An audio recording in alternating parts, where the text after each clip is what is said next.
Well, looks like I've gotten into politics lately. Hi everybody, it's Patty here. This is from the Investors Business Daily Politics. Can Trump win his battle with the unionized bureaucratic deep state?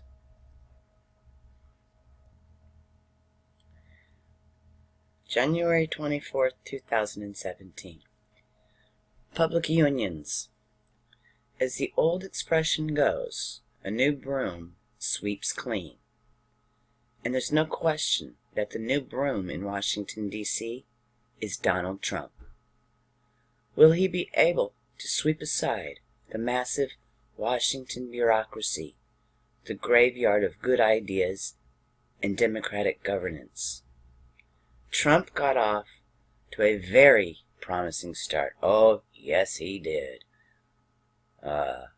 He's putting the Obama administration through the proverbial shredder. Hallelujah. On his first full day in office, he sent a powerful signal of intent by freezing pay raises and hiring of federal workers. Trump administration officials have let it be known that he'd like to slice 10% off spending and 20% off the federal bureaucracy, part of a broad effort to slash just over $10 trillion from federal spending over the next decade. Not surprisingly, this has frightened bureaucrats. An Associated Press headline captured it best. Workers dismayed by President Trump's federal hiring freeze. According to a Government Business Council GovExec.com poll, 28% of government employees said they will definitely or maybe consider quitting or retiring after Donald Trump was sworn into office. Another 7% said they don't know.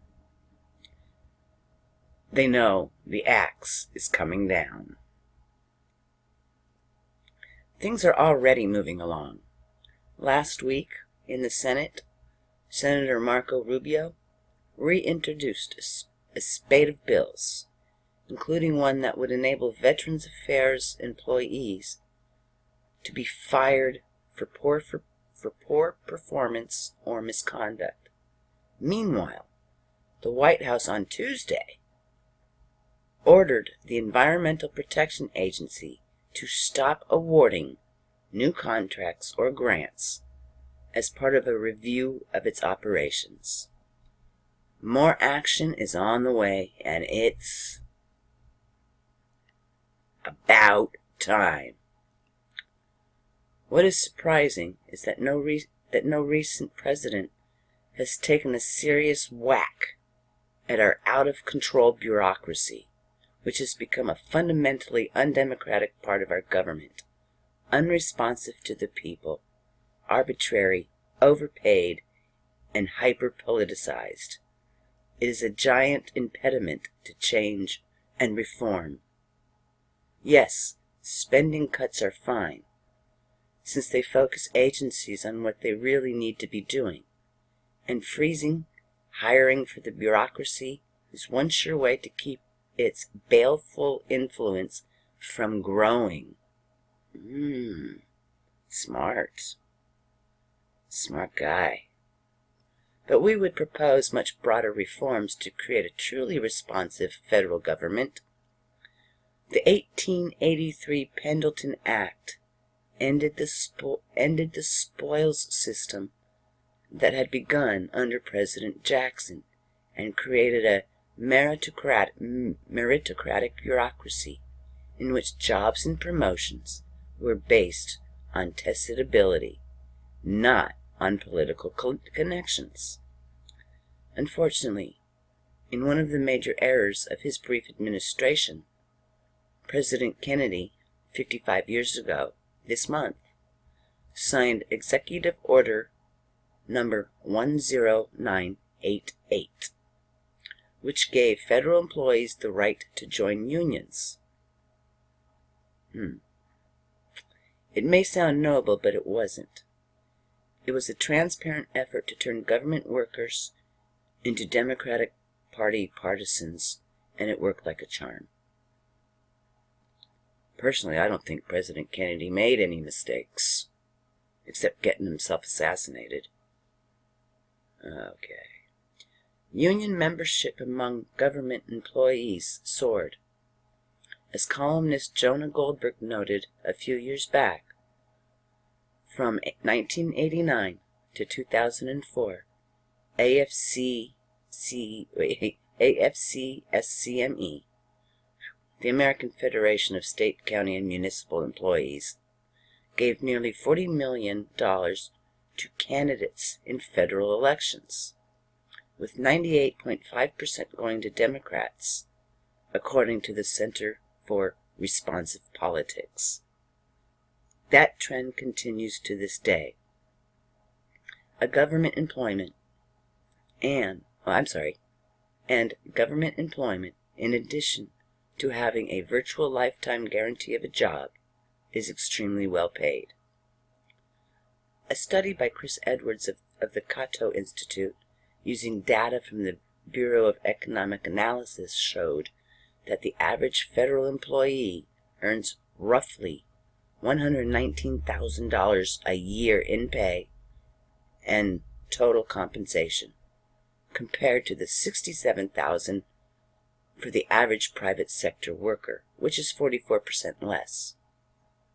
The federal government has become an elite island of secure and high-paid employment, separated from the ocean of average Americans competing in the economy, Edwards noted in his report.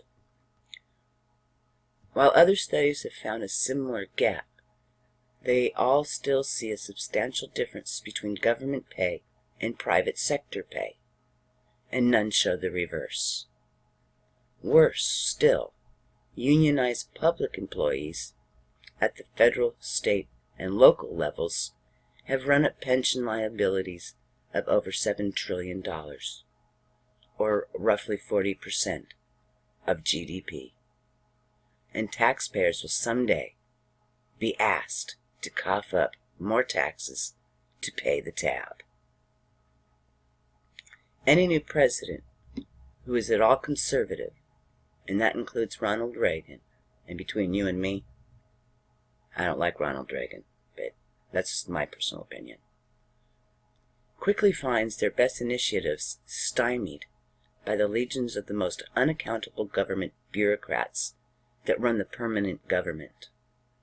This pernicious trend spread to the states as well. California is a sad case in point. It is virtually run now by its public employee unions. This is one of the worst ideas ever to be foisted on American government.